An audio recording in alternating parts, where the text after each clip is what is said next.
member of GRFDT, welcomes Dr. Vinod Kumar on the behalf of the entire team of GRFDT. Thank you. Welcome you here. Dr. Vinod Kumar is having expertise on Indian diaspora in Thailand.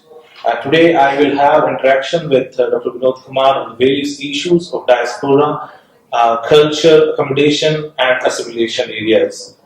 Sir, in your opinion, does Indian diaspora can be seen as cultural ambassadors over the globe? Yes, I strongly feel actually the Indian diaspora can be seen as a cultural ambassador on the globe, but not everywhere, not in every country. Because in some countries they are politically influential, some countries they are economically influential, and some countries they can make their voice heard by government. Okay. But in the case of Southeast Asia, especially in Thailand and nearby countries, they are not that much organized like they are in USA, in Canada, in some part of Europe. So they are certainly the best of India, and they are helping a lot to Indian government and new immigrants, and they are having number of associations and collaboration with Indian companies, Indian cultural association, and they are having a relationship with their homeland in different ways. Like Rajasthani diaspora is having association with their own villages in their own state. Punjabi diaspora, Malayali diaspora, they are all having some or other kind of relationship with homeland. And they are doing and influencing the policies, they are influencing the social and political behavior in the country and in the destination here. And they are helping sometimes the government of India to, come ask this state wherever they are living to come to the dais and discuss certain issue and form the policy as per the requirement of Indian diaspora as well as interest of government of India. So certainly they are helping India in number of ways. And remittances, of course, is a big source that they are showing that we are earning well abroad and we are enjoying a lot and showing Indian cultural identity. So whenever they are becoming strong in politics, in economy, in business, so they are coming up with more and more, identical issues. They are, they are asserting their identity somewhere, and they are coming up with some kind of Indianness. Though this Indianness cannot be seen as rigid as we desire, because they are living in different country. So they have to accommodate as per their culture, and at the same time they can practice their own culture. So sometimes you will find the assimilation and melting pot in some countries in third and fourth generation. But by first and second generation, they are very much cultural ambassadors of India. See, as you mentioned that in few pockets of the world where they are politically influential, economically well off, in those areas the impact of culture is lesser than those areas where they are dissected. Okay. Do you feel that the Indian tradition of accommodating various cultures in historical past helping Indians to adjust well in new destinations? Yeah, sure. There are, we cannot say that this is helping them. In some way, they are getting rigid sometimes because they have seen so many contradictions back home, and they are having some, conflict back home, like with Hindu and Sikh, sometimes with Hindu and Muslim, sometimes with some other caste and community. So sometimes they carry forward these identity abroad, and they are not easily getting rid of these identity. And sometimes what they do, when I was working on Indian diaspora in Italy, I was conducting interviews in Punjab.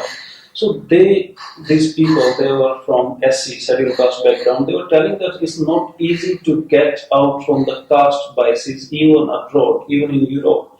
We are sitting in the heart of Europe, but still we are seen within Indian community as a scheduled caste. So melting pot theory and cultural assimilation is easy with Indian and others. But within India, they are trying to keep their identities that they were having back home. And certainly the influential caste like Malayali and the Sikh in case of Punjab, they, especially that Sikh, they want to reproduce their caste sometime. And for their first and second generation, they're also asserting that you must go back home and then get married there, and then you'll find the better wife, and then your further life will be better. And they are giving lots of examples that in these destinations in Europe, America, Australia, if you get married with other ethnic background, the girl, it will be difficult for them to survive because they are having Indian mind and they want to establish the social setup within home and outside home, and they want to treat their wife as per an Indian ethics, Indian culture, and Indian heritage, whatever they are having in mind. So it's not easy for the first and second generation to assimilate with the local. But certainly, when they go to the broader society in the place of destination, then they assimilate easily with them because they have seen diversity, multiculturalism, and they have seen multiple identities in India. So they are feeling easy to accept more multicultural identities and multicultural people and multicultural ways of doing things. So sometimes it's like fragmented things. You need to divide the Indian diaspora in their home, in the outside home, at the workplace, in the between their workplace and home. So how they are, working in their place of recreation. So if you just see their place of recreation, then you will find very interesting things. If I bring one example from Thailand, so there were in a park early in the morning. I was just hanging around, and there some Indian community houses were there. So they were using Hindi Bollywood song to dance and to go for Arabic, what's called aerobics. So they were enjoying this dance, and local people were having no problem. And they feel that our culture is being promoted in that way, and they were very happy. And they were offering some food and some breakfast to the local population. So they, in that way, they assimilate at the same time. And same time, they say we are Indian. That's why our food is different, our music is different. So this is two-way connection. So we cannot straight away say that this community is assimilating, this community is not assimilating, and this community is doing this or that. There are multiple identities with the same population at different, location of the person or the population matters. The same if I'm in India, so I'll behave differently. If I'm in Europe or in Thailand, I'll behave very differently. So your identity, your caste, your class, your ethnicity, all the things have some location. And if you try to find out the link between your identities and your place of origin and destination, and then your location.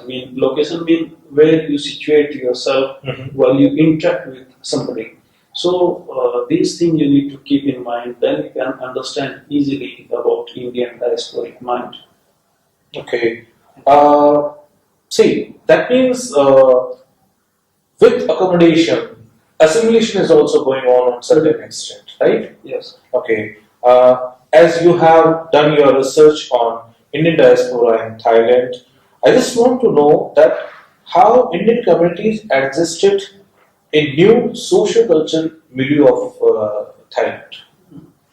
I feel to start with some historical background because Indian community is not new in Thailand. Yeah. There are footprints from last 3,000 years. The Indian population is visiting there, but numbers were very small.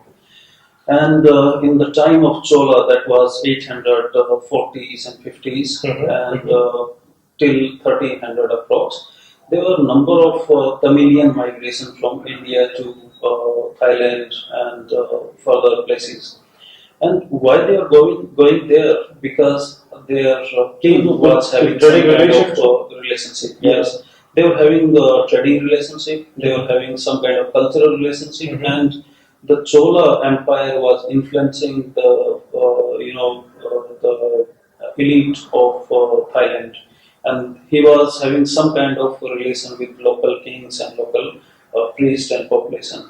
There, So really, yeah, in Thailand. And if you just trace the priest of India, especially Hindu priest, then we can find the written history of 1800th century that our Pandit were going there officially, invited by the local Thai king. So they were, working as an official priest of in Thai temples, invited by the local king.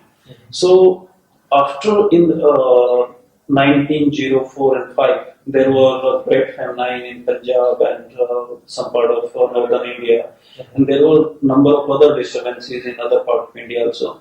So that was the peak of migration from North India. due to So, climatic yeah, reasons. climatic reason and political reason also. So Sikh people, especially the Pape, Pape means the people those are involved in trading from Sikh community. So they were basically from the part of this present day Pakistan and present day this Punjab area. So they are basically trading community, and they were very much interested in migration, and they settled small gurdwaras in Thailand in between in the way. And these gurdwaras were playing very important role, and they were attracting the population. These were like sojourns. They were giving food, they were giving some kind of economic help, they were providing them job. And initially, by 1912, so many Indians were getting job in teen industry in Thailand, especially in northern and the part of southern Thailand.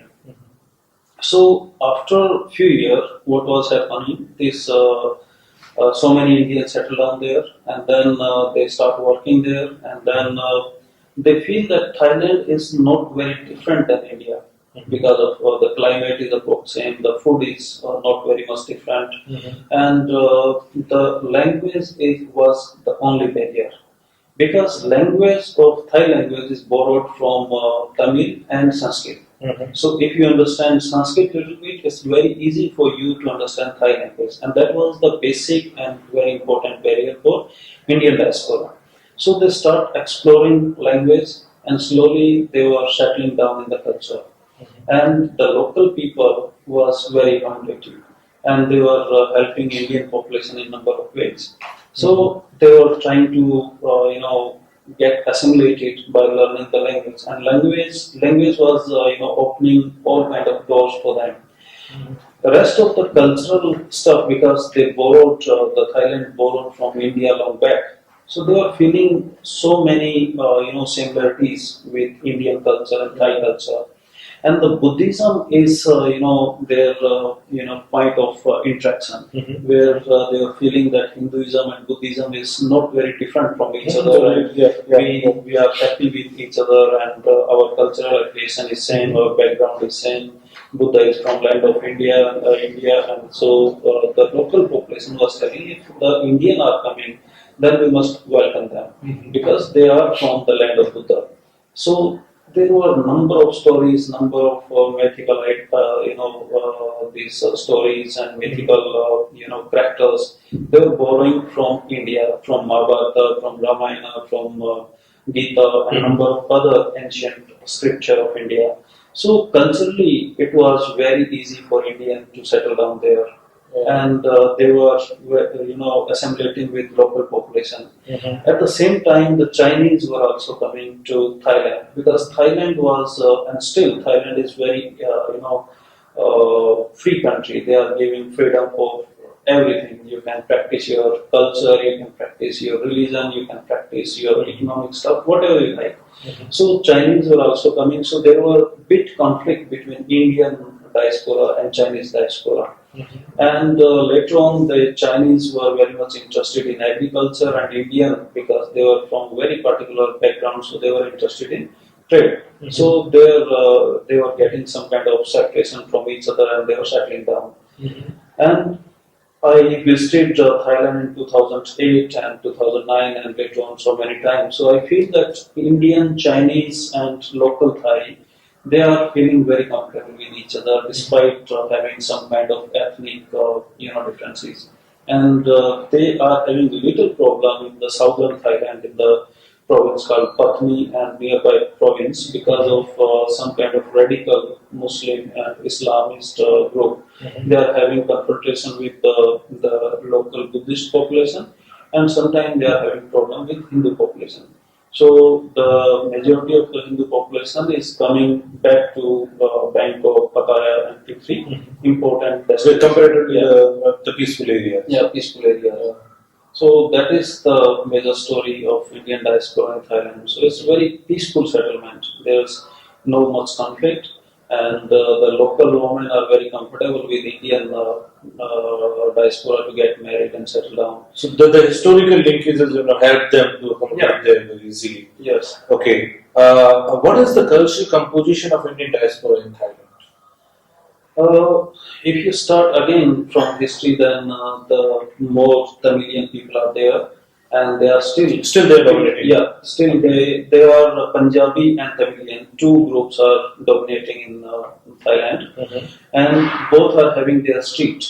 And in Bangkok also, in some other cities, 2, 3 other cities, they are having their streets, and they are trying to keep links with between India and Thailand, and they don't want to break these links.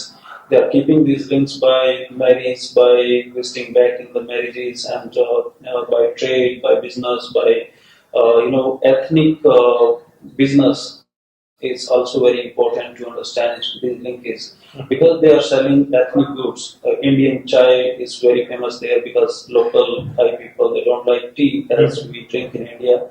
Still, they are importing tea because the other Indian diasporic and Chinese people, they are enjoying the black tea, and now Thai are also getting addicted to it. Okay.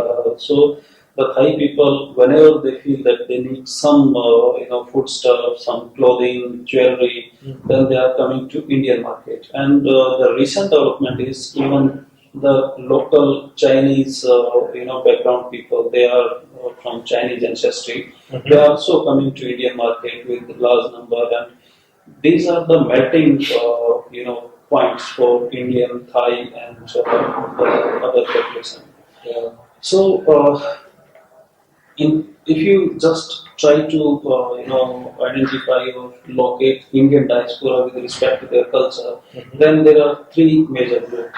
One is Indian Sikh, and within Sikhism there are two major parts. One is the business trading Sikh, and another is Jat Sikh. Those are more interested in, those were more interested in agriculture. Now they are in business in Thailand. So then there are Tamilian, and then there are some people from present day UP and Bihar. So they are Rajasthan also. yeah, some not many from Rajasthan. In that sense, the people from everywhere in India there are there, but there are three major groups. So first is Tamilian, second is Sikh group, and third is these people Both Bihar. yeah, Bhojpuri speaking especially. So Bhojpuri speaking people, they start migrating nearly 100 years ago, and they are still having some kind of connection. But after second generation, they were not coming back to India. They were settling down there, and there were number of stories. I was recording narratives from these Bhojpuri people. They get married in India, then they migrated to Thailand, then they might settle down with the Thai lady. They married with Thai lady. They were having children. Then the previous wife from India, she somehow managed to reach there, and then she was very upset with the husband, and then they would have some kind of fight, and then Thai lady was telling, okay, you also can stay with the same person, and we can have a family. So it was very interesting narrative for me.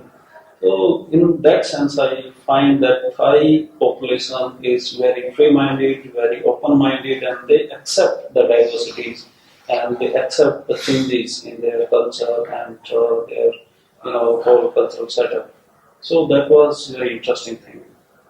My next question is how the Indian diaspora maintaining its identity there in Thailand? If you discuss about third generation especially. They are not at all interested in maintaining some kind of connection with India or maintaining their identity. They are very much assimilated, and they are not thinking to have that kind of thing that their parents and their grandparents were having. And they are telling that okay, we are from Indian origin. We at most we can go to India for study to learn English, especially because they feel that Indians are very good at English. So they are coming for these 2-3 reasons, and only few are interested in doing special ethnic business with India, like they are importing clothes, importing jewelry and food stuff, especially Indian tea and masala from India. But these businesses, they are just getting advantage of their ethnic background. They are not very much interested in coming No back to emotional their culture, affiliation. no emotional affiliation. Even I was interviewing so many students in Punjab University, Chandigarh, and they are from Thailand, and they are having some kind of affiliation. Their parents or great parents from India, Punjab, and some part of Haryana. That's very close to Punjab, Greater Punjab. So I was asking that you want to visit your village. They are telling that we know where our village is because my grandparents or my parent told me. But still, I have no desire to visit because I am very much high now. I don't feel that I must visit and do this and that. So they are telling we are here because our long affiliation with India, because our parents were from here, and we are coming back to India only for the one reason, that is education and learning English. So, and some Thai ladies, those are from third generation of Indian origin. I met 3 ladies. Those were willing to get married in India. One already settled in India with after marrying a Punjabi guy. And second and third, they were telling me during interview that we are desperately searching somebody to get married in India. And then we'll be thinking of our children, they'll be speaking English and doing this. They were having some kind of fantasy. So I don't think that they are desperate to come back. And one reason is because Indian currency is weaker than Thai currency. So they are telling that if we come here and earn money and go back there, then it's not a very feasible option. So they are not very much interested. My last question is, do you feel that the Indian diaspora in Southeast Asian region has created space for themselves there on foreign land, and this community is influential now for shaping our international relations with this region, with the Southeast Asian region? So I strongly feel that they created their space. They are creating, still creating, and they have created their space in the local communities. And they are very comfortable with local population. And if you just see the migratory patterns, historical migratory pattern, then Indian migration was, very smooth kind of migration toward this part of the world.